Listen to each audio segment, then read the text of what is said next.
Hello, everybody, and welcome to Virtual TrekCon with Cirroc Lofton. Hello, hello. This is the pitch panel, or the writers' pitching panel. These are all people that have pitched to Star Trek very many times unsuccessfully, like everybody else, and oftentimes successfully. And we are joined with Mr. Ethan Calk, Toni Marberry, Mr. Jack Trevino, Steve Fratt, and Mr. Marc Zicree. My name's Ryan T. Husk. How's everybody doing? Good. Awesome. Great. Doing great. Thank you. So I've got a real question right off the bat. let's do it, because this is going to be a fun one. Let's do it. When is the last time, because I think writing is a personal thing, when is the last time you've gotten together with a group of other writers? Oh, Probably not this year. Not this year, no. Not this year. Well, definitely not this year. So, but I'm glad that you guys are together, and we can really benefit from the experience that all of you have. I mean, you've written some of our favorite episodes, and I've worked alongside some of you, and it's just been, it's a pleasure to have you guys here and talk about the pitch and writing. Even the methodology and how you guys arrive at your thoughts and your creative ideas. So let's start off going around the table. Looks like we missed Mr. Marc Zicree. He's also known as Mr. Sci-Fi, so he kind of just goes in and out of time. He's in and out. But maybe you guys can introduce yourselves very quickly and tell us your favorite Star Trek series. We'll start with Mr. Jack Trevino. How you doing? Favorite Star Trek series has to be the original. Everything else came after that. So, the thing about the original series is you can sit down and watch them over and over and over again, and they never grow old. Mm. So the topics were always controversial and current, even in today's world. So for me, it's the TOS. What about you, Ethan Calk? I think it kind of varies depending on the episode, because there are some episodes in all the series that I go, oh, and then there's some that are just awesome, and you go, oh wow, I love this, and I want to watch more Voyager, I want to watch more Enterprise. I probably though Deep Space Nine, because I have that small, tiny connection with it. Mm-hmm. Steve Fratt, do you have a favorite? Well, actually, I'm gonna echo what JT had just said, and you got to go with the original. I mean, how do you not? But I will say that a close second for me is Star Trek Voyager. Mm. That was I like all the characters so much. I think Janeway was the best captain out of all the Star Trek series. Wow. Love the Doctor, and just absolutely love a lot of the stories. So, yeah. Toni, do you have a favorite?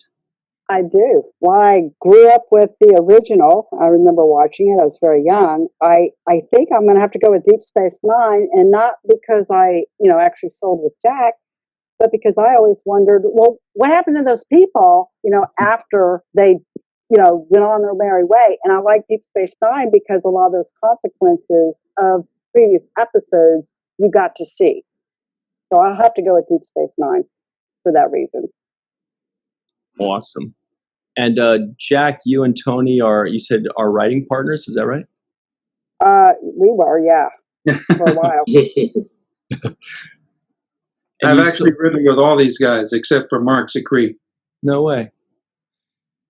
And you, Jack, the two story ideas that you sold, were those with Toni?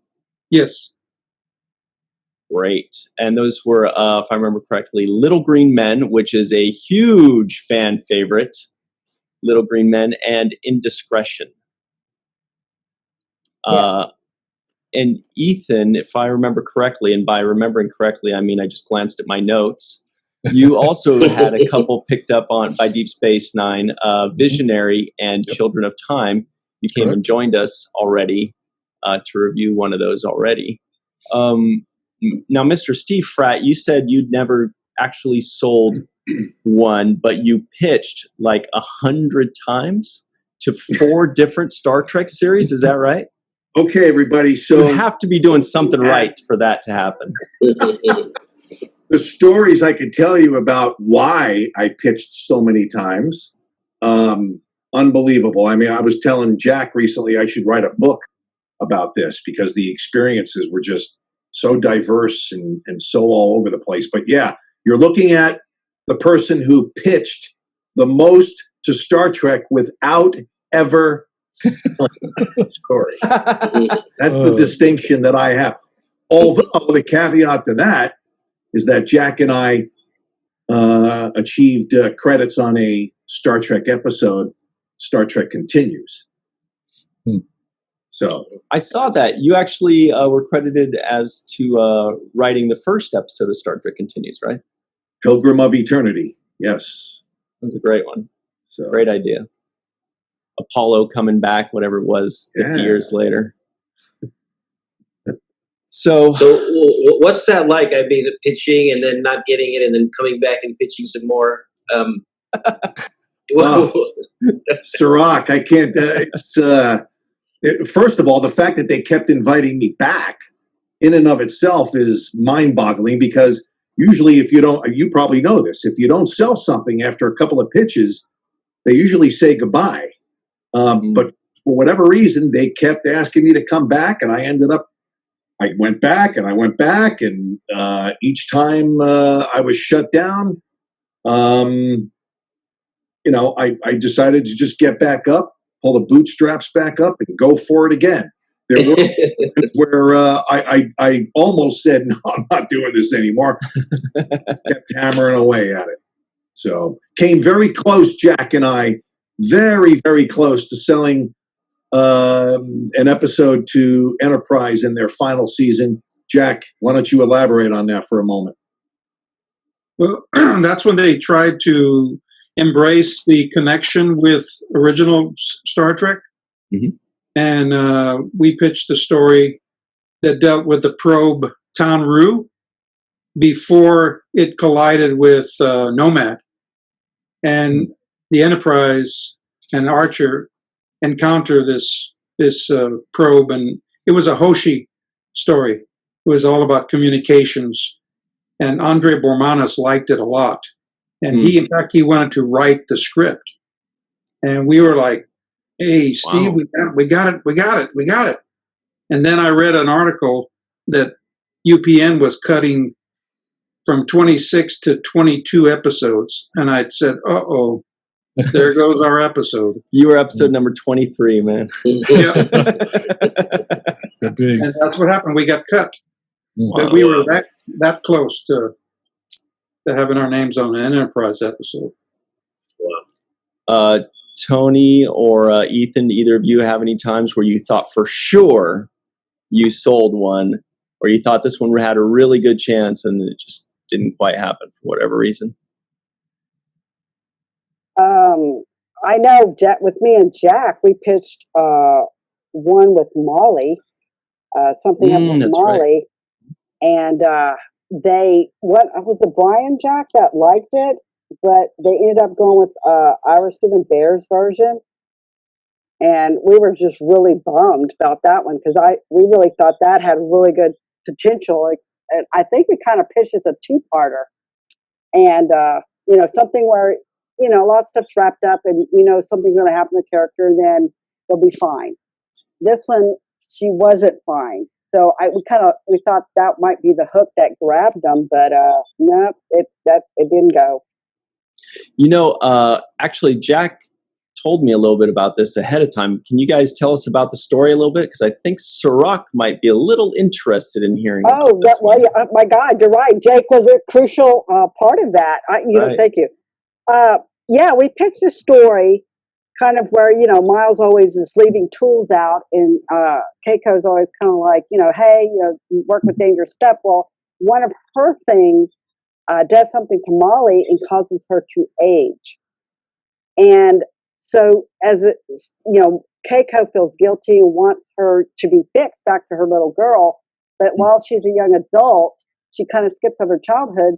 Well, her and Jake kind of bond where she actually kind of falls in love with Jake, and the whole episode they're trying to fix her and they don't. And so, Jake and her kind of have a relationship, and later on down the line, we hope that at some point, they get through Jake saying, she needs childhood, she needs to grow and everything, because, she's saying, I love you, Jake. But later on, when they find a way to bring her back, the very end of the show is a little Molly going, I love you, Jake. But it's like with a different connotation because she's Right. back to a child.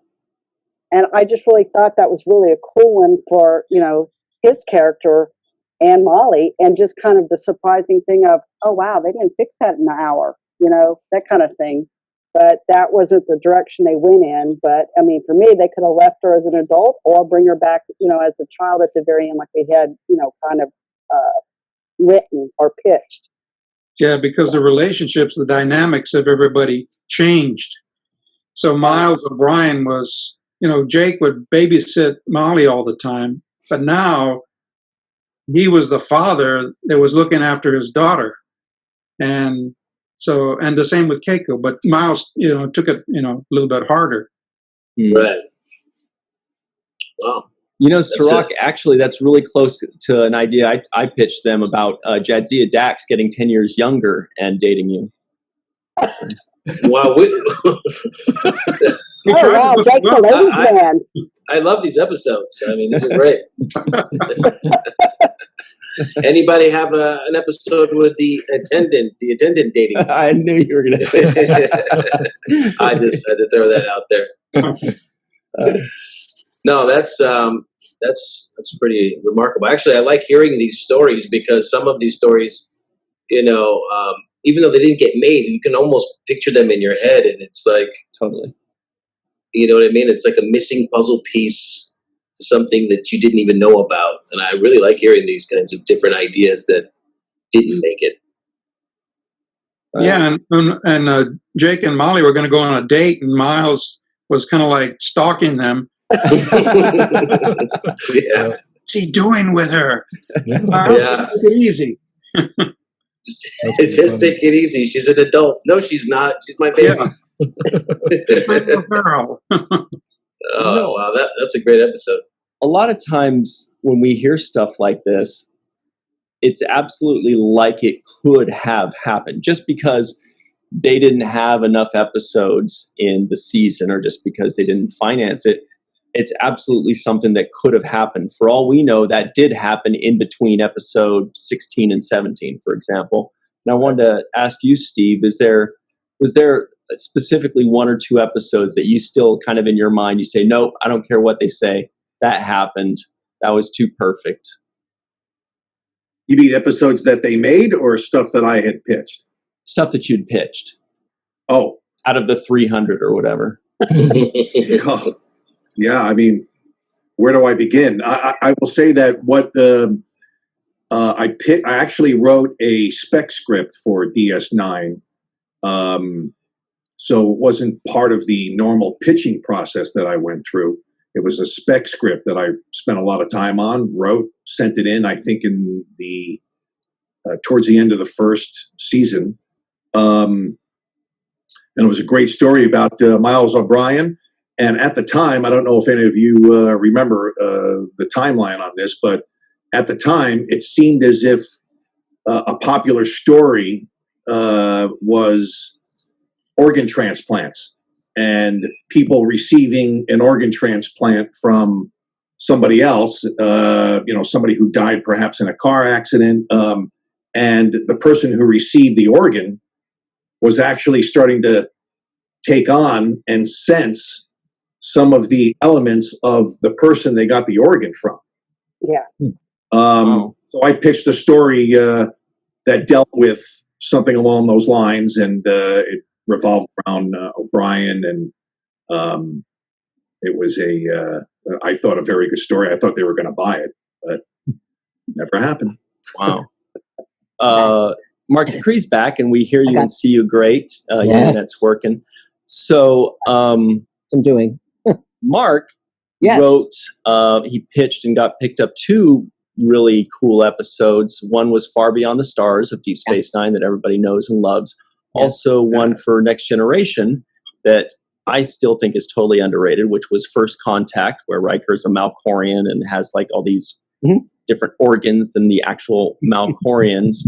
Yes.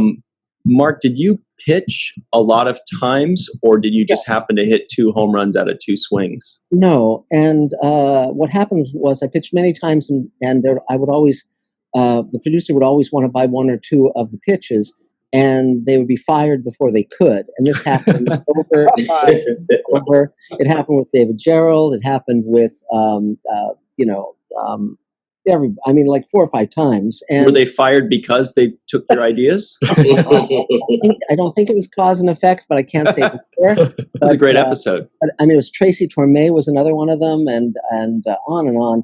So, and I actually had one of the weirder pitching experiences I had ever had in my career, because by the time I was pitching to Star Trek, I'd already sold dozens of scripts and many, many shows, and so I was an old hand. And the weirdest one was, it was Bob, God, what was his name? He had been on the original show, and then he became a producer on Next Gen early on, I think Robert Justman. And he really liked me, and he really liked my pitches, but for various reasons, none of them could be done. And so he started saying, well, how about this one? And he started working up, he took a thread of one of my ideas, and he started building it up, and I was put in a very interesting position, because I probably would have gone a different direction. But I realized that beat for beat, what he was pitching back to me, which he would have bought from me, and I would have had an assignment, was Requiem for Methuselah, which was an original Star Trek episode about an immortal guy. And I just was, as he was telling me this, very enthusiastically, and I was, it was a definite sale. I decided to be ethical and say, well, I'm sorry, Bob, but that's actually an episode that was done on Star Trek. And so I talked myself about the sale. I think if I could go back in time, I would have changed that equation and just said, sounds great, let's do it. And so then I went in a number of times, and I would just generate a ton of.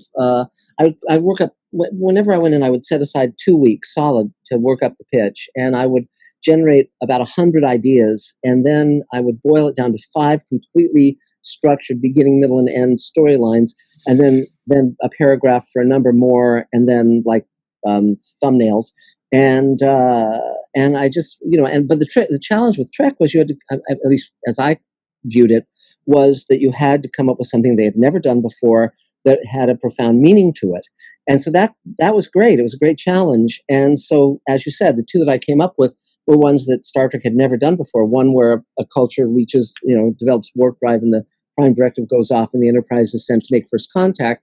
And the other one was, of course, Far Beyond the Stars, which was where we went into the world of the science fiction writers of the 50s. And the latter was very much influenced by Theodore Sturgeon, who had been a mentor of mine, and Harlan Ellison, both of whom wrote during that era. And I really wanted to show that period. And it became, of course, a spectacular episode.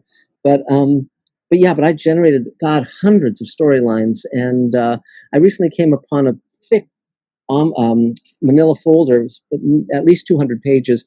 And it was all these ideas and outlines and all sorts of stuff that I'd come up with for all of the Star Trek series, from Next Gen all the way through, I think, Enterprise. And so on the recent Kickstarter campaign for Space Command, we actually had that as a perk where you could get a copy of all that material, because it was Data stories and Riker stories and Picard stories and, everybody, Worf, you name it, the Lana Torres, And so it was very, so that would be a real, journey through my brain.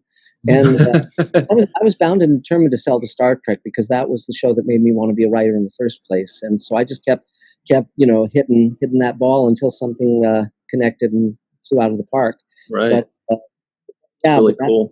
That was quite a journey. But I got to know all of those writers extremely well. And it turned out that after I pitched to Next Gen, Michael Piller and I discovered that we were second cousins, which we hadn't known at the time. Wow. But my grandmother was Agnes Piller, and I have an Aunt Yoli Piller, and one time we were over at her house, and she said, yeah, Michael was just over here. I said, Michael Piller? She said, yeah, he's on Star Trek. It's like, oh, okay. So then he's on Star Trek. Have you heard of it? Michael and I got together for lunch and had a very, very nice time. And we had talked, we talked ever since then. He died far too young, of course. Right. So, but he was certainly a visionary and really trained up all of those writers to be showrunners. They're all showrunners now. And Right. that was because Mark, you mentioned something about preparation and how you took 100 ideas, turned it down to 5 stories, and then you had bullet points and paragraphs. And I wanted to ask everybody else if about their preparation and like how much time did you have to prepare for a pitch? I mean, did you know 2 weeks in advance? Did you get the calls, the day before? Like, how was that like? Yeah. Ethan? Jack? Oh, Or Jack. Ethan? Yeah. Steve? Tony. No, go ahead, Jack. Yeah, good, Jack. Me first? Well, Toni had the contacts over there because she and her previous writing partner had sold a concept that they used in a Next Generation episode called The Next Phase, where Geordi was out of phase and Ensign Rowe, they thought they were dead. They Yeah, that was a fun one. So she was in the system, but she said that we would pitch on Thursday afternoons at 5. I'm sorry, at 7, excuse me. It was 5 o'clock in LA time. And she had an extension, phone, and we would just get on the phone. And they would call and they'd introduce themselves, and then they'd say, "What do you got? Well, you got 30 minutes." And they would tell us, 3, no more than 5 ideas. And they'd always say, you have to have a beginning, a middle, and an end. Mm-hmm. Yes. And so we got a number of different writers, but one time she covered the phone and she said, "It's Michael Piller. You take it." No, you take it. But he was good. I mean, we pitched a story and he would be, that reminds me of an Outer Limits or Twilight Zone season 3, episode 21.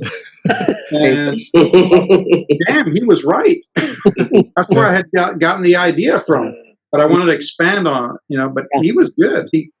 But he was really cool because he said, "You got any more? Keep going." And I think one time we pitched like 12 stories to him. Oh yeah, we had a lot, but we had, you whittled it down to your best 5. But if they were like, "You got anything else?" we had something in the chute ready to go if they wanted to hear it. Well, it was interesting when I pitched First Contact. The way that worked was they had me in the day before Thanksgiving at 5 p.m. And I went in, and it was Michael Piller's office, and he was there behind his big desk, and everyone on the writing staff was there, every single writer. So it was Ron Moore, everybody, Brandon Braga, and nobody wanted to be there. It was 5 o'clock the day before Thanksgiving. Everyone wanted to be gone. And I for some reason, they were all sitting and I was standing. They were sitting on a couple of sofas, and I mean, literally, it must have been like 15 guys. And so I just started pitching. I was standing in the middle of them, like a gladiator in the arena, and it was fascinating because I started pitching, and they liked what I was pitching, but for various reasons they couldn't use anything, and so they said, "Keep going, like with you," and I just kept going, and they just said, "Keep going." And at one point, Ira Bear said, "God, this guy's an idea machine. We should lock him in the room and just have him slide paper out." And finally, I got down to the one-liners, and I'd never pitched those in my life to any show before. But it was like I was going down my list from the fully worked out ones to the semi-worked out ones to the one-liners, and I just said, "You've done stories with the Prime Directive where we were able to deal with other races like the Romulans and the Vulcans and the Klingons, and then you have the Prime Directive where you have all these races you can't reveal yourself to, but you've never done a story where the Prime Directive switches off and the Enterprise is sent to make first contact." And everybody's eyes lit up, and we started talking about it. We all agreed that basically it would be day the Earth stood still, except that the flying saucer that lands on the White House lawn is, the Enterprise, basically, not landing, of course, but it was the idea that our guys would be the aliens, and this race would be like, modern day us. And so they said, I think you've got a sale. We have to clear it by, the studio, but yeah, and. So in my memory, it was the next day they called and said, we're buying it. But I think it must have been after the Thanksgiving weekend. And but either way, we were off and running. And the moment I said that, I knew that it was a sale simply because it was so different from anything they'd ever done. It's so challenging to come up with something that works within the Star Trek mythology, but opens it up, widens it, and of course, as they did more and more series, you had to be conversant with every episode they'd done, and even what they had in development, and so we're talking about hundreds, if not thousands, of stories, and then when I sold DS9, hang on a second, when I sold DS9, Far Beyond the Stars, that was a completely different experience because I pitched it to Hans Beimler, who'd been my boss on another show called Beyond Reality, where I was executive story editor. He and Ricky Manning were my bosses, and I pitched it to Hans, and he really, really liked it. And it took him a year to convince Ira Bear to buy it. And so by then I was a producer on Sliders. So I was sitting in my office at Universal, and the phone rang, and Hans said, "I've got good news for you. We're buying Far Beyond the Stars." And I said, "Oh, great timing, Hans," because I was writing 2 episodes of Sliders back to back. Yeah. And the only time I could even meet with the writing staff was during my lunch hour, I drove over the hill to Nickadel's, which was a restaurant next to Paramount. And it was the entire writing staff. It was everybody. Ron Moore and I think Brian Fuller was there at that point, and everybody. And we just batted out the story beats there at lunch. And then that weekend I wrote the outline. Interesting side note is, because I wanted to get the details right and I knew a lot about that period, I actually, while I was writing the outline, I called Harlan Ellison. And of course, he was incredibly embittered against Star Trek, but we were friends. And I just asked him a whole bunch of questions. And particularly one question I asked him was, I said, were there any black writers writing under white pseudonyms in science fiction at that time? And he said, not in science fiction, he said, but there was a writer named Frank Yerby, who was a mainstream writer, who was a black guy, but no one knew it. He was writing as a white guy. You never saw his photo on the books that he wrote. And I thought, yeah, but I found it very gracious of Harlan to be so forthcoming with information and so willing to let me ask him questions when he really, really, really hated Star Trek because of the experience he'd had with City on the Edge of Forever. And then, of course, the other postscript to that is I then did, World Enough in Time for Star Trek New Voyages and got to do the ultimate Sulu story. And again, that was an unexpected treat and a great joy. Right.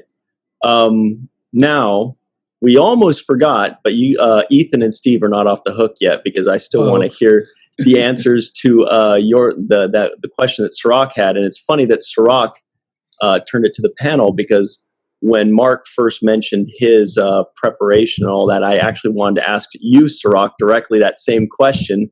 But first, we'll get it from Ethan and then Steve. What do you do to prepare? Did you start with 100, whittle it down? Do you have just a bunch of scribbled notes? I was not quite the idea factory that the other guys here are. I mean, I would have maybe 10 instead of 100 that I would just, again, whittle down to maybe 5 really good ones. And my first pitch, I had it really, really detailed. And then I walk into the office. He said, "Oh, just give me the quick beginning, middle, and end." So I had to really shift gears on that first try like that. But yeah, I mean, I wasn't as proficient, or that's not the right word, but I didn't have as many ideas as you guys had. But I guess 2 of them were good enough. So Great. Yeah. Sounds like it was more about detail than quantity. Yeah, it could be. That was the first pitch. After that, I kind of figured out, okay, now I know what they want, and so it was a little easier to prepare.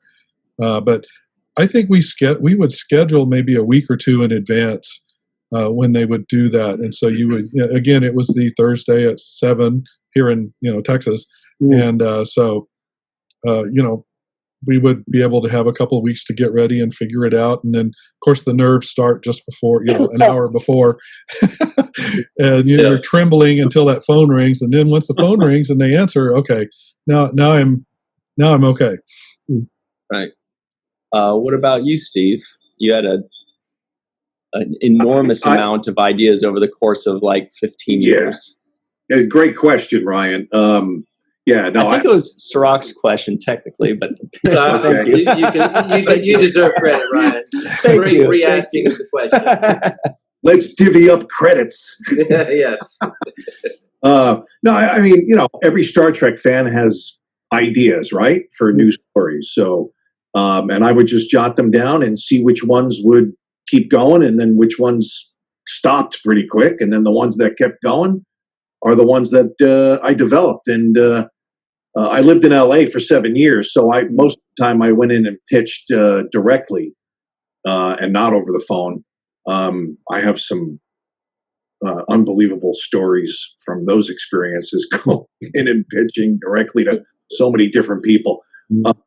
And not to change subjects and to edit this real quick, but I want to piggyback on something Mark said and Jack about Michael Piller. Michael Piller was what Star Trek was all about, and what I wish Hollywood and Star Trek was still like. That was the type of guy that enjoyed bringing in freelance writers and freelance ideas. And if you had a great idea, boom, he was gonna compensate you for it and maybe let you develop it, or he'd develop it. But he was very, very open to outside people and not just keeping everything in house, which it seems like that's where Hollywood is at now. Yes. Well, he had made his bones. He wrote a spec, Simon and Simon, and that got read and bought and brought him into television. And so when he came aboard Star Trek: Next Generation, he had an open door policy where they would read spec Star Trek scripts. There was no other show on the air that was doing that. When I was on Sliders, Universal specifically said to us, we are not allowed to read spec Slider scripts because of the liabilities. And it was interesting because when I did First Contact, like a day or two after it aired, one of the assistants in the Star Trek office called me, and they said, "Were you ever a judge on a Writer's Digest screenwriting contest?" And I said, "No." And I said, "Why?" And he said, "Well, there's someone who's claiming that you ripped off their script, and who submitted it to Writer's Digest." And I said, well, but then, and this is, I think, when Next Gen was on and DS9 was on, and they were prepping Voyager. And I said to the assistant, I said, how many of all the Star Trek episodes get plagiarism suits? And he said, all of them. Every single episode was sued. And so that was the danger, of course. And but Michael Piller allowed that possibility, and Ron Moore came in that way. Many of the writers who became major writers on Star Trek and great showrunners came in over the transom that way. And Ron Moore told me that he worked to get an opportunity to go on set when Next Gen was up and running. And he said, I wasn't going to go on that set without a script under my arm, a Star Trek script. And that's what got him, read and on staff.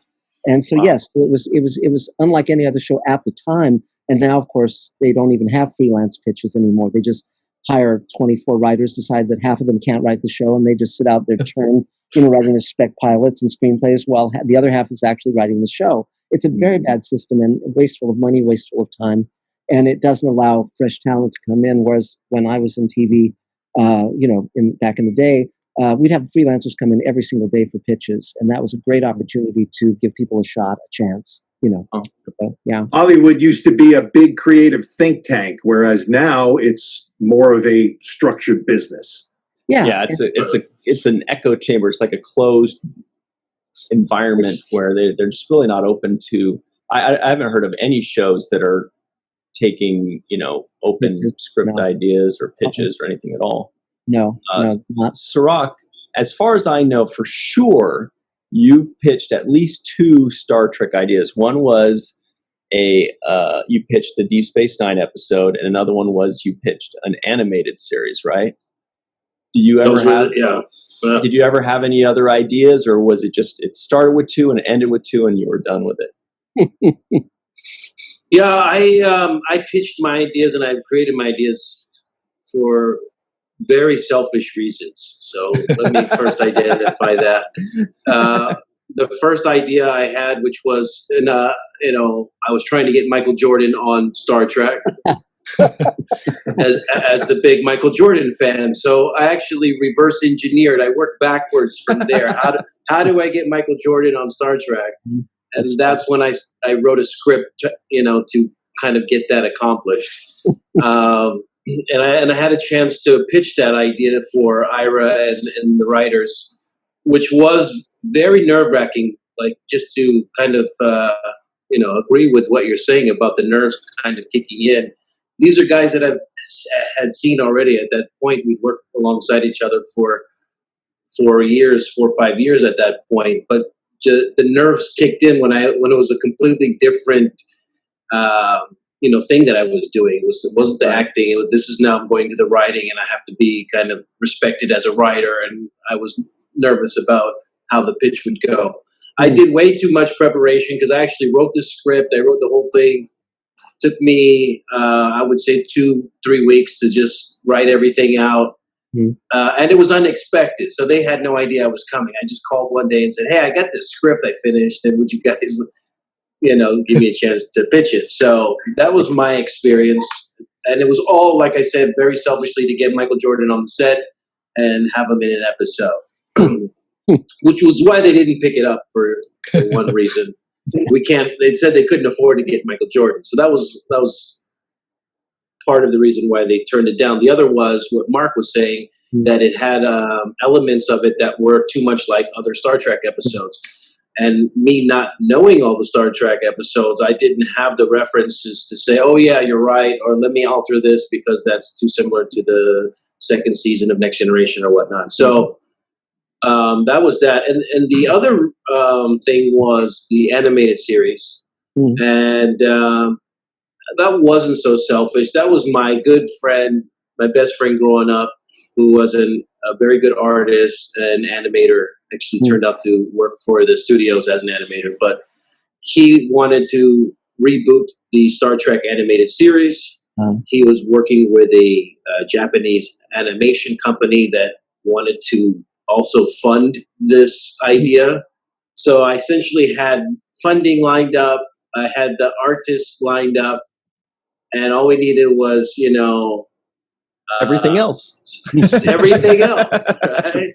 Which was basically Star Trek's approval. And so we met with Rick. I actually didn't pitch that to the writers. I pitched that directly to Rick and said, hey, Rick, Hanna-Barbera and this company working together. Are you interested in bringing back the animated series? And it would have been the actual academy. So it was Star Trek, the Academy. It was about them being in the Academy. Who was it? Like, what characters was it? Was it all new characters or some that we all new characters? Oh, cool. All new characters that he had drawn out, and we had whole sketches for made, and he knew a lot about Star Trek. My friend Damon knew more about Star Trek than I did, so he had all of this stuff really laid out. But it didn't go anywhere. Rick wasn't interested at the time. They were actually dismantling the franchise at that time. So they were selling sets and, closing down sound stages. So it wasn't really the best time to be trying to do that. But, that's just how it went for me. But like I was telling you guys before we started rolling, I do have a tremendous amount of respect for the craft and the ability to come up with these ideas. And when you make these kinds of ideas, are you really interested about telling some kind of other message? Because sometimes we get those things, like, for example, in Far Beyond the Stars with racism. And are those other messages also the things that you want to tell, or is it more just the story takes you there and that's just kind of what happens? Well, my goal, I grew up, Star Trek, the original Star Trek debuted when I was 10. And so it really, I was like a bonsai tree that it bent me into the shape I've been in ever since. It's like, and so it had a huge formative influence on me. And I loved City on the Edge of Forever. There are many episodes I loved. Amok Time, the Ted Sturgeon one. Ted became a very good friend and mentor. But my goal wasn't just to sell the Star Trek. My goal was to do one of the great episodes of Star Trek, to come up with something that would be able to stand alongside City on the Edge of Forever. And so to be able to do both Far Beyond the Stars and then do World Enough in Time with George and with Christina Moses, who's now on A Million Little Things on ABC. It was just and Yeoman Rand. I got to have Grace Lee Whitney in it, and Majel Barrett played the computer voice, which I think was the last thing she did as an actress, and she died not long after. These are great honors. To be able to take something, the challenge of Star Trek, as I saw it, was to take something profoundly truthful from your own life and put it through the lens of Star Trek, so you can move and change and inspire millions of people around the world. And the fact that World Enough in Time got nominated for the Hugo and the Nebula, which are the two big awards in science fiction was very meaningful to me. And so I love Star Trek, and I saw the transformative power that it could have in the world. So for me, it was a very great honor and a huge responsibility, but one I welcomed. So yeah, that's how I viewed it. What about you, Toni? I look at some of the stories we came up with, and I mean, for me, I'm not sure any of ours had any, message or anything like that. I think ours were just taking characters we like and, highlighting them and having fun with them, because I have to say, like, especially with Little Green Men, I wasn't a fan of Ferengis at all. I was just like, why? But, what changed is Quark. I mean, Armin Shimmer, I mean, his Quark and Rom and Nog, I mean, they became like my favorite characters. And I think at least for me, I'm not sure with Jack, but I just like taking some of those characters and doing things with them. And, I don't know. That's what I like. I don't know. Jack, help me. Jack? Well, yeah, we.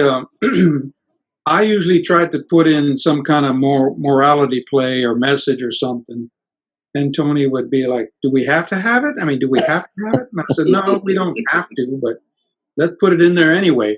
If they don't like it, they can take it out." Yeah. So sometimes, like Little Green Men, I don't think there was a morality play in there, except other than don't be greedy. Yes. Right. Hey, but it's great. We would concentrate on the supporting cast. Try to come up with stories for them, because everybody would pitch a Cisco story or a Janeway story or a Picard story. We tried to, focus in on the characters, and then those characters would come in and interact with the main characters. Yeah. So we paired up Gul Dukat with Kira Nerys. And then we had the Ferengi guys, an episode, which was specifically, about them.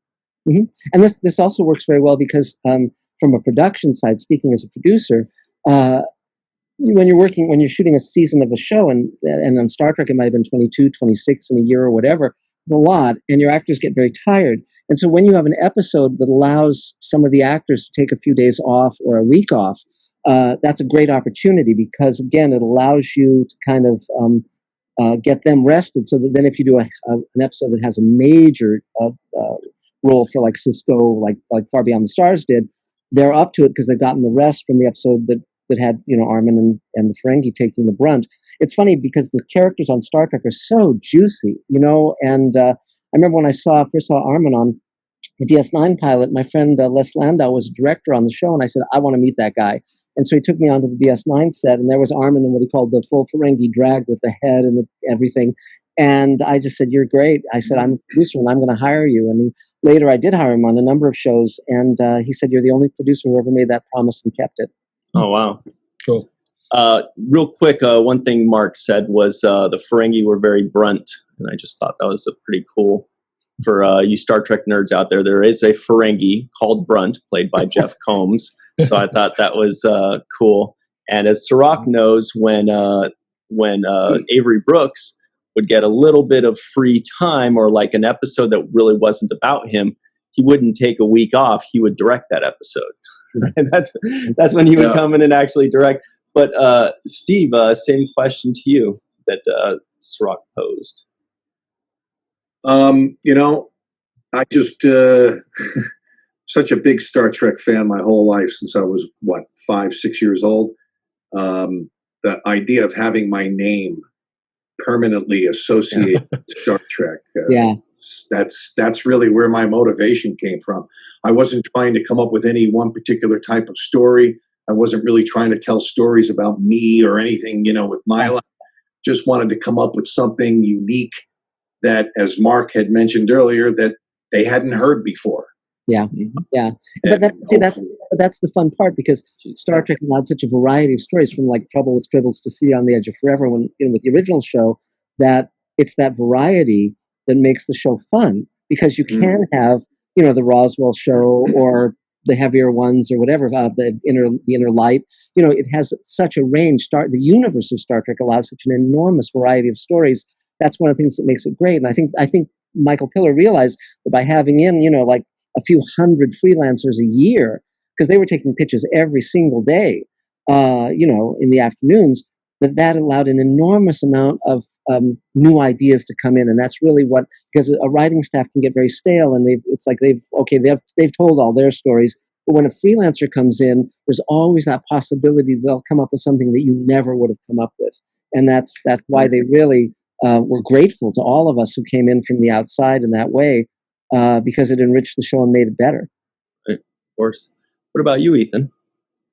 I don't know that I set out to do anything like that, although, and it was, most of the time it was like, whoa, hey, what if this happens?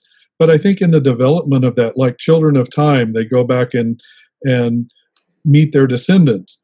Well, then what do they do with them? That's where the issues come in, and how they deal with it, and should they save themselves or should they sacrifice themselves to save the colony, things like that. Right. Once you get that spark, then you start developing the story, and I think all that starts to come out.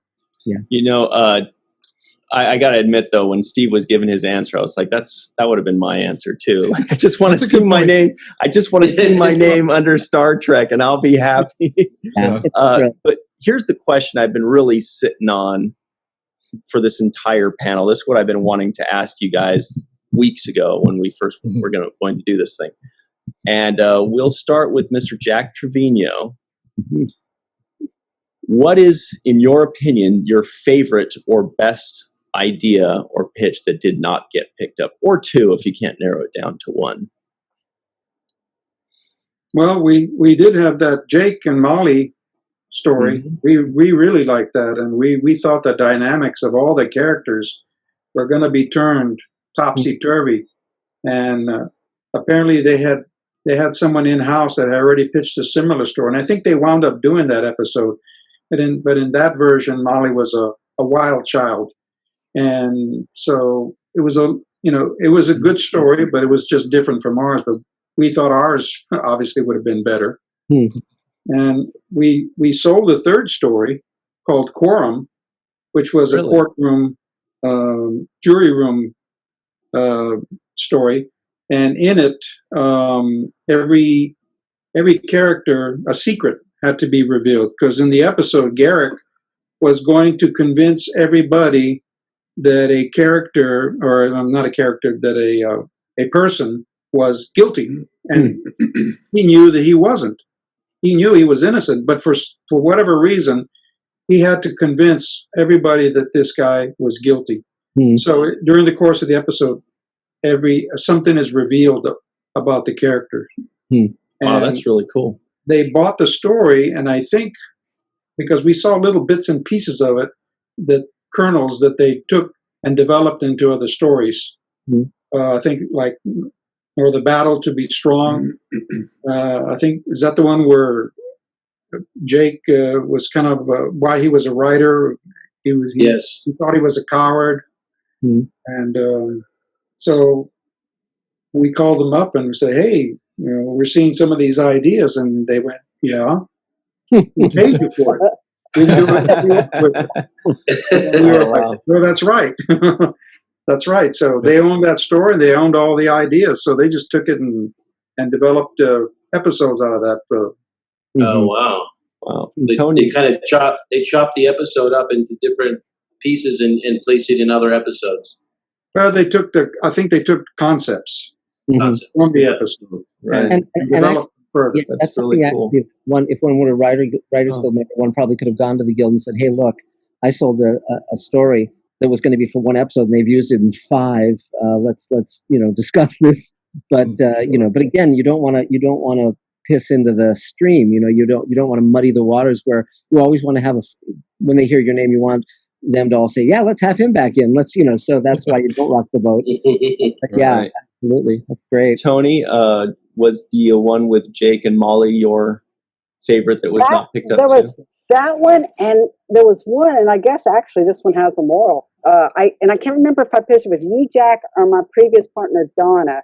But it was about with Bashir, this entourage came in, and he had like younger versions that kind of resembled him.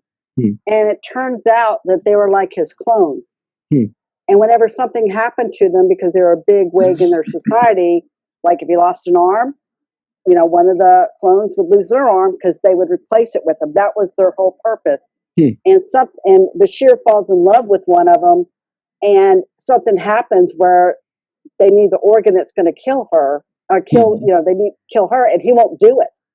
And they're like, you know, we can't judge that society. That's how they are. You know, we're ordering you to do it. He won't do it, and then she ends up doing something and kills herself. Wow. So the organ can be transplanted, and he had to do it. But they considered that kind of dark. That's okay. We like dark. They're called The Quality of Mercy. Oh yeah. So it was Quality with of Mercy. you. Yeah. Wow. What about you, Ethan? Did you what's your favorite or two that you just still to this day you wish it would have been picked up? I had one for Voyager that I pitched to Brandon Braga, and he liked it a lot. It never, I don't know, got past him or got past the group or whatever. But they found somewhere on a planet they find this little, some kind of device, whether it's a pyramid or whatever, that has all these little facets to it, and you can download your memories to it, so you can replay memories and see things in your past and relive them the way they were. And then people started, you know, seeing bad memories and started, ooh, I don't like that, I want to forget that. So they would get rid of that facet, but then it also erased it from their own mind. And everybody started becoming a worse person, not a better person, but their personality, they were just worse. And the whole deal was, you know, your bad experiences make you as much as your good experiences do. And so then they all start trying to retrieve the little facets and put themselves back together. So that was kind of my favorite that almost made it, but not quite. That's really cool. Who were the leads in that episode? I'm trying to remember. It sort of affected everybody. There was, of course, one person, maybe I think it was Neelix, that decided, you know, he didn't want anything to do with it. So he was the only sane one of the group that kind of figured out what was going on and kind of got everything back together. Wow. Neelix saved the day, huh? Underrepresented. Yeah, Ethan, I think you gave me my excuse for Judgment Day. I'm going to say all the bad things I did made me a better person. Can I? See? Yeah. Can I get a pass? Yeah. That's funny. What about you, Steve? Well, Cirroc, you'll probably be able to identify with this. Nice. We all agree how incredible of an actor Andrew Robinson is. Absolutely. So I pitched a Garak story to Ron Moore, DS9, of course. And the basic gist of the story was that Garak was on the promenade, and he sees this guy drinking something, sitting at one of the tables, and it was somebody that he assassinated some years earlier, who was a member of the Obsidian Order. And they ended up hunting each other down in the bowels of the space station, areas where we had never been before on Deep Space Nine. And that was another one of those that came so close to selling. So close.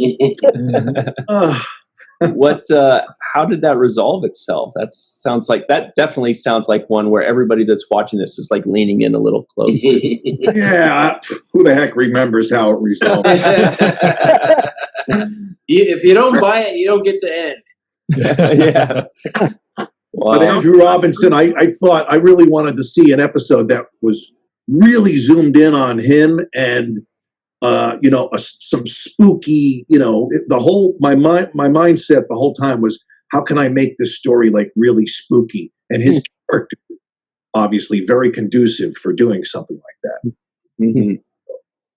I was gonna say that one time Toni and I pitched this idea where the Voyager crew goes to this planet, and when they get there, everybody's dressed like Janeway or Tuvok or Neelix. Well, there weren't too many Neelixes, but the whole planet they were all dressed up like the Voyager. They had been picking up their transmissions. The whole society was was Voyager. And it was a play on the conventions Yes. where everybody dresses up. And I can't remember who it was, but she told us, no, we cannot make fun of Star Trek fans. They would not accept that. I think that's a great idea, actually. Well, about a year later, Galaxy Quest came out. Yes. And the Star Trek fans loved it. Yeah. Whoops. And I think we talked to them and said, hey, remember this? Never mind. Don't worry about it. Well, and Tony's idea sounded a lot like The Island. Mm-hmm. Oh yeah. Yeah. Yeah. What was The Island? Which one was that? The clone movie. The movie God, Jude Law and oh God, Jude was Law, it? right? Scarlett Johansson. Yeah, Scarlett Johansson. Yeah. Interesting. Yeah. Okay. Yeah. Mark, did you have a favorite that was not picked up? Yeah. I mean, it's funny because as I mentioned, there was that folder of 200 ideas, and I'll have to read it someday. I can't remember all that stuff, but I'll tell you my two favorite unmade Star Trek stories because I co-wrote with Michael Reeves World Enough in Time, the Sulu episode, and the way that came about was in the 70s they were going to bring Star Trek back as a TV series called Star Trek Phase 2, and they got the entire cast of Shatner, DeForest Kelley, everybody except for Nimoy because he was involved in a lawsuit over merchandising. So they cast a different actor to play a Vulcan.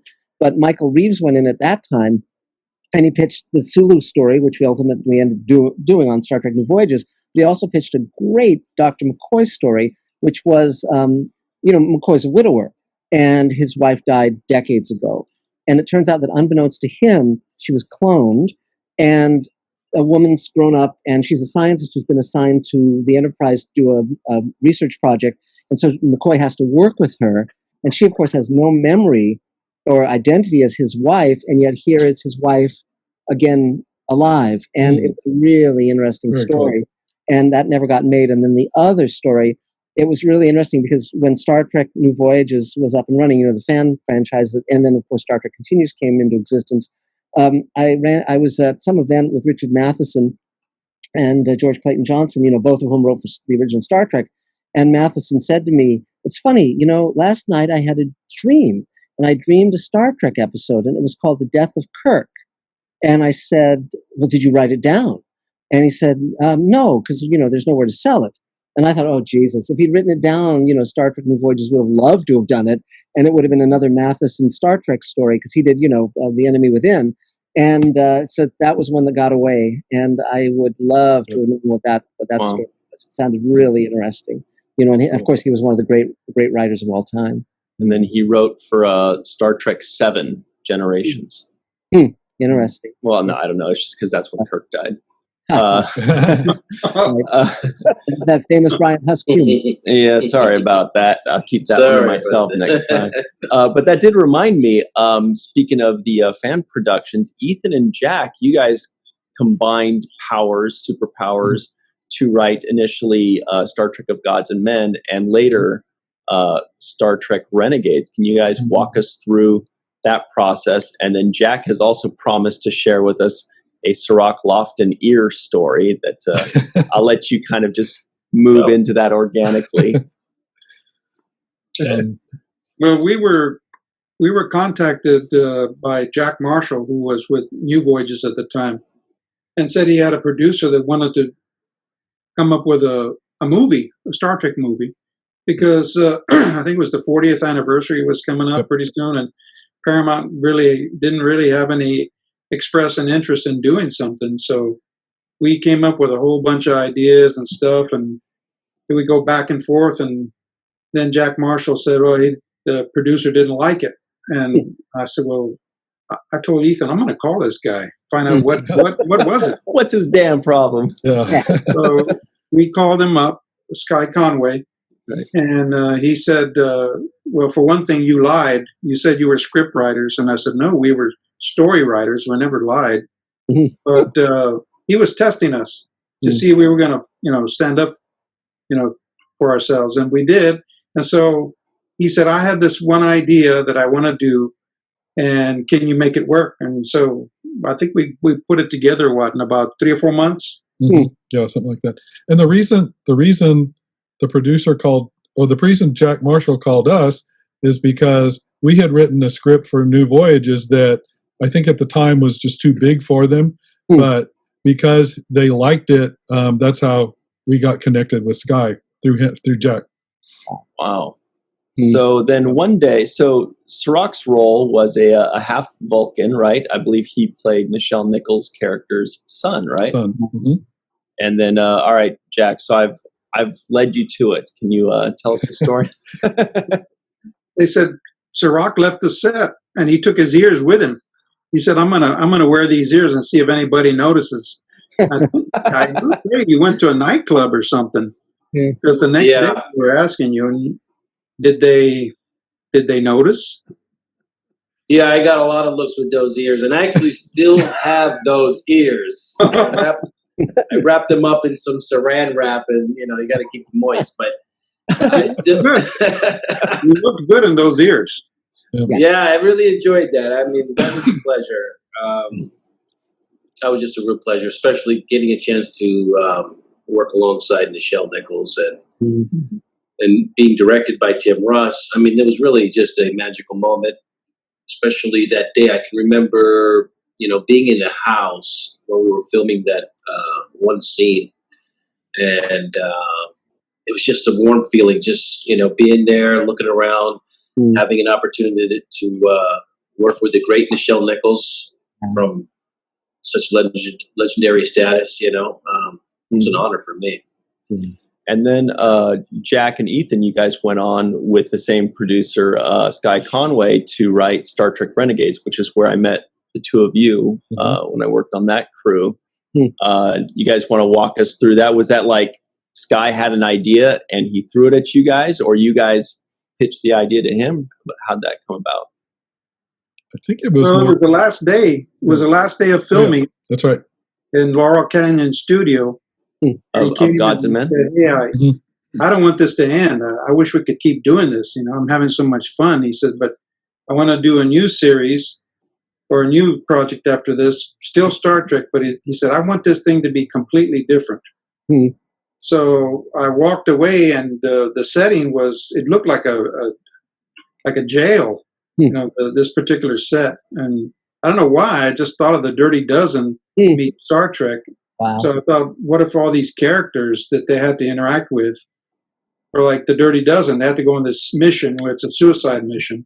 Wow. And then I thought Chekhov could be the guy that organizes them. So that's how you would pull them in. And then we would have to, advance it into the next generation era. That's fun. That's great. Yeah, that was a great time. Ethan, did you have a favorite aspect or character of the? Because you guys, there was Tim Russ, there was obviously Gary Graham and Walter Koenig and Adrian Wilkinson of Xena. I mean, it was just like Sean Young. There was Robert Picardo, Edward Furlong. I mean, it just kind of went on forever. Grant Imahara and Herb Jefferson. Anyway. I could just keep going. Did you have a favorite? I don't know. It's just, we had all these roles, and part of it was trying to raise money to shoot it, and who could we get that will generate Kickstarter money for us? What if we get so and so? Okay, now how do we write a part for that person? Where do we bring that character in? So a little bit of it was like that. We had the Nausicaan at the very beginning. I kind of like that character, although we killed him immediately. Right. And I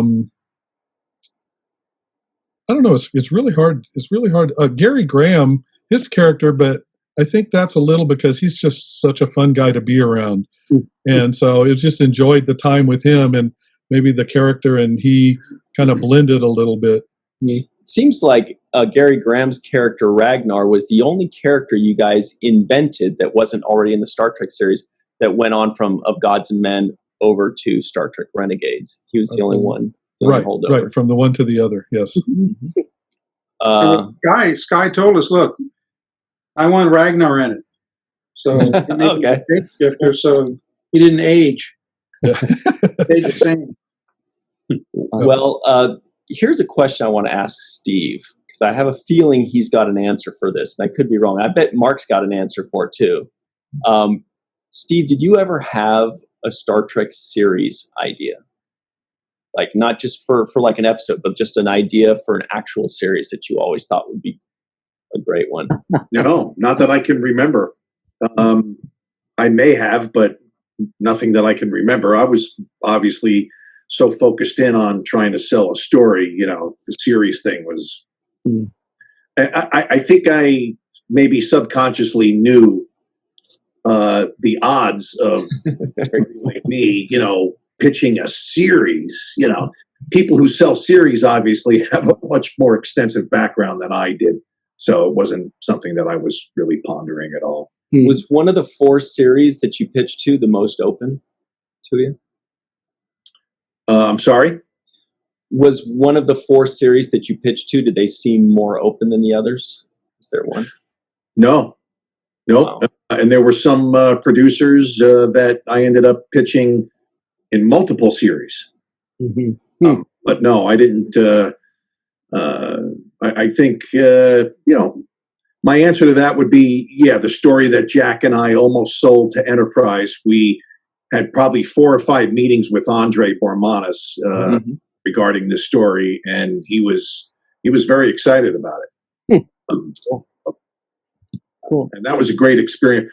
Working with Jack, as Ethan and Toni, I'm sure, can attest to, is a fantastic experience. He's very open-minded. He's nice and even-keeled. He's not in a lot of writers, I think, are up and down, and they get in their moods, and don't get that a lot with Jack Trevino. So that's a very nice thing. How much did I say I was going to give you to say that? Yeah, a couple of hundred.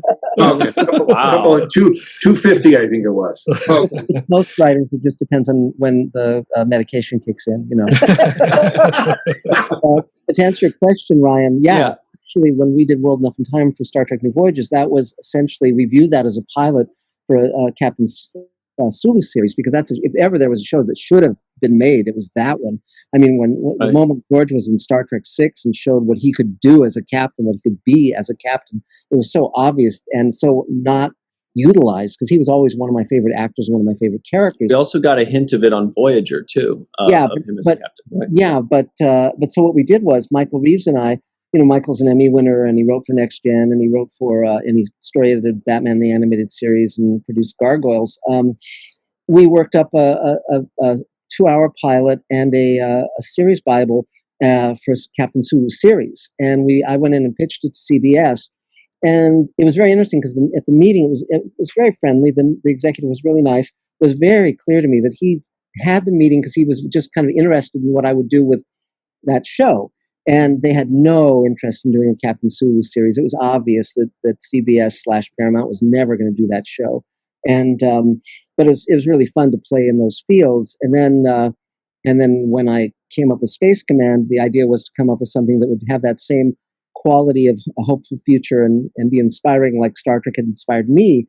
And the fans have given me, it's closing in on $2 million now, and that allowed me to open a studio and roll camera.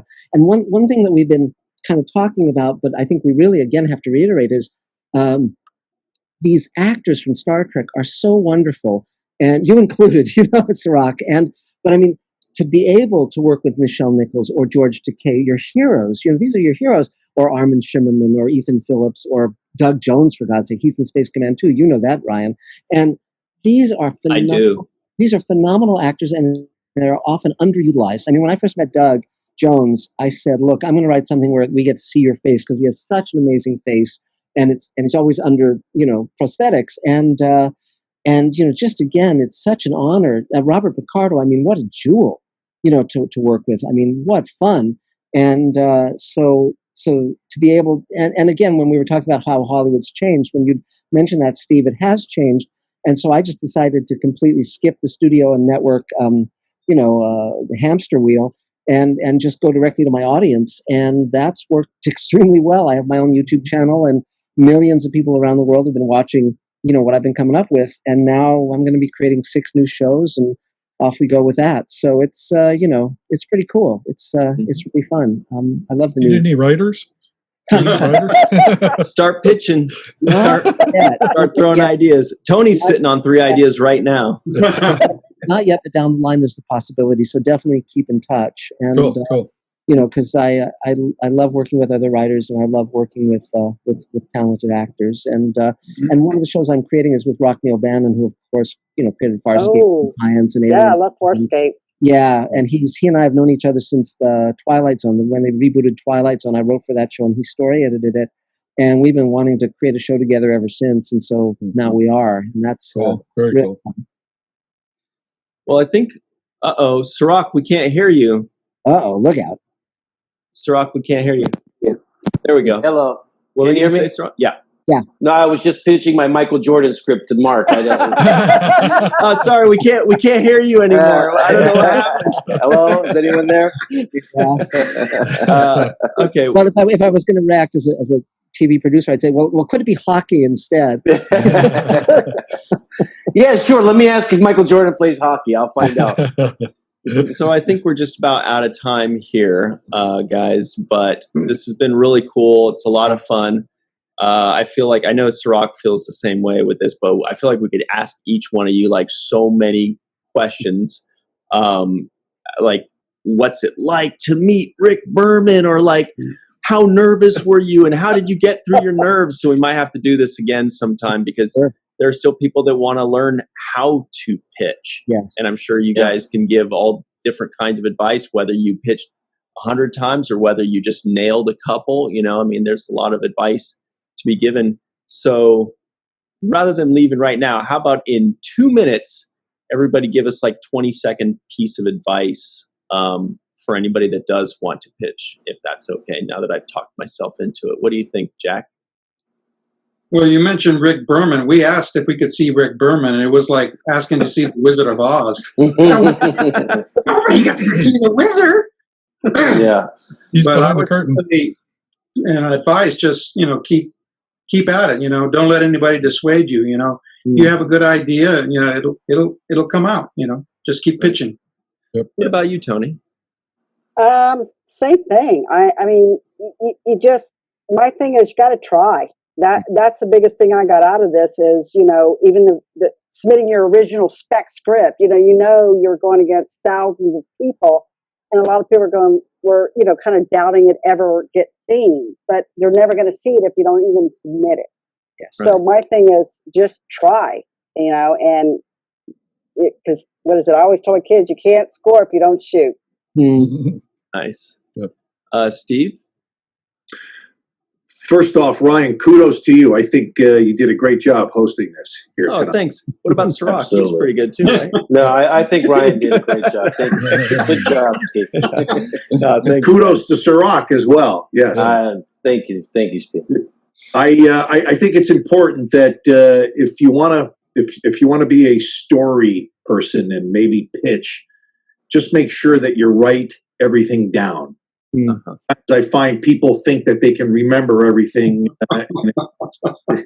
It's not as easy as you might think it is to recall stuff. So you get an idea, don't waste any time, write it down. And from a guy who pitched for 10 years, almost 10 years, and didn't sell and just kept getting back up and doing it again, just be persistent.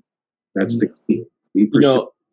Very quickly, writing it down, every single person nodded when you said that, because that's like what all right. I mean, you've got to write it down. And I've got a friend, Mr. Michael Kenyon Rosenberg, shout out to him, who's running our second stage, the Rene Aubergenois stage for Virtual TrekCon. And that was like his biggest thing. Anytime you say anything, he just goes, write it down. Like almost like, stop telling me, just hurry up and write it down before you forget it. And while we're giving shout outs, I have to do this because we mentioned Star Trek Renegades, and Rico E. Anderson will be very angry if I don't say also starring Rico E. Anderson. Okay. Anyway, those of you that know him. It's a contract thing. It is. It is. It's an intimidation thing. What about you, Ethan? Just keep writing, keep writing. The more you write, the better you get. I look back at stuff I wrote years and years ago, and I went, oh God, what is that? And it's like, I thought it was great at the time. So I think you just get better, the more you write, and just again, like everybody else said, keep at it. Right. And we've had some great conversations with you, Ethan, by the way, on our show. So Thank you. you've a lot of people really enjoyed your time with us. They've got a lot cool. of great comments about it.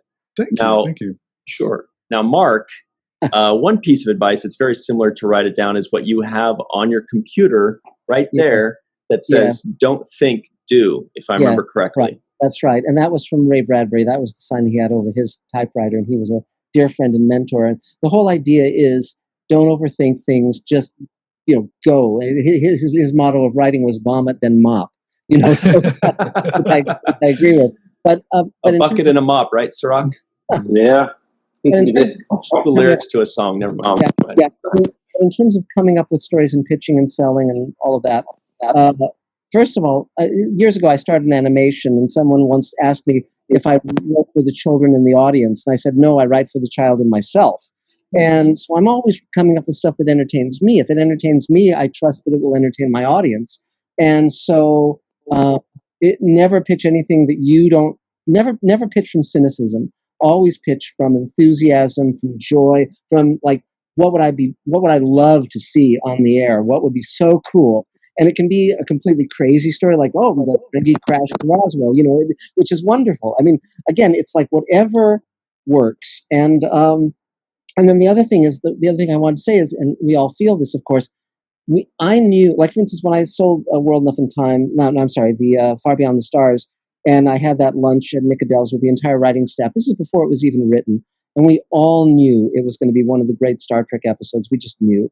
And to know, to be part of Star Trek, to have something that is so enriched and entertained all of us on the receiving end, and then to be able to have, as you said, to have your name on it and have people watching it. Here we are, how many years later, how many decades later, and still people are loving it, still people are being moved by it, still people are laughing at the jokes and being entertained. I mean, when they screened Far Beyond the Stars at the Star Trek convention 2 years ago, it was astonishing how it was even more current and relevant now than even when it was made. And I'm very proud of the work I did for that show. I'm really glad I got the opportunity. Right. Cirroc and I mention that all the time. When we're watching Deep Space Nine, it's just more relevant today even than when it was shot and initially aired. Cirroc, any last words for us? Well, I'm not a successful writer, but I played one on television. That's true. So I just want to echo you guys' sentiment. And I think that, those kinds of being persistent and staying focused on your craft can really apply to almost any career that you choose. But writing things down and being clear about your ideas is really helpful when you're going in under the stress and scrutiny of people that also do this for a living and are looking to be under the time of a clock. So you have management of clock and time, and you want to make sure your ideas are as clear and concise as possible. That would be my only advice. That's awesome. Great. Well, we've reached the end of the road, boys to men. We do want to say thank you very much to Mr. Jack Trevino, Ethan Calk, Steve Fratt. Either way. Toni Marberry, Mr. Marc Zicree. Thank you so much, guys. I know that we're getting dangerously close to Jack and Tony's episode, so maybe we'll be seeing you shortly on the Deep Space Nine show. 25th anniversary. Good. Yeah. Wow. Yeah. Already. Wow. Yeah. Great. Well, thank you all very much. And for everybody else at home, I guess we'll see you on the next one. Great. Thank you. Thank you. Thank you.